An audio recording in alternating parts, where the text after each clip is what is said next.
Hello and welcome. This video is to describe the second hike that we did at Mason Neck State Park in November. The hike was about 3.62 miles. We took all 4 dogs and we had 2 handlers. And for this hike, we started at the Wilson Spring parking lot. The Wilson Spring parking lot is about, a good ways into the park. It's not the first parking lot you see, which is for the Marsh View Trail, but you're gonna pull into the park, drive by the Marsh View Trail. You're gonna go way down the road, but not all the way to the water. We're gonna stop here. We have driven past it a fair amount of times, so just keep your eyes out and make a U-turn if you have to. But this is the Wilson Spring parking area, and it has maybe 8 spots, 10 spots, so you want to get there a bit early since it's a smaller lot.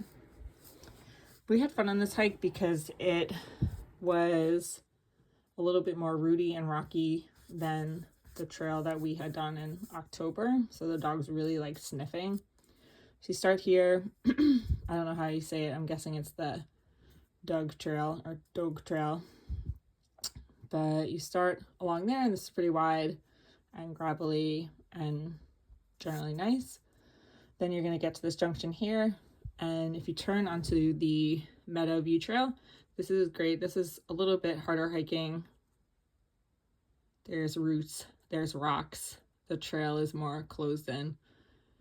It still felt like we could jump off the trail if we needed to, if there were other dogs coming, since there weren't like cliffs on either side. But it was definitely narrower. There's a lot more wildlife because the dogs' noses were going crazy. So you just wind along here for a while. It gets a bit open over here, and you start to wonder if the hike is ever going to end.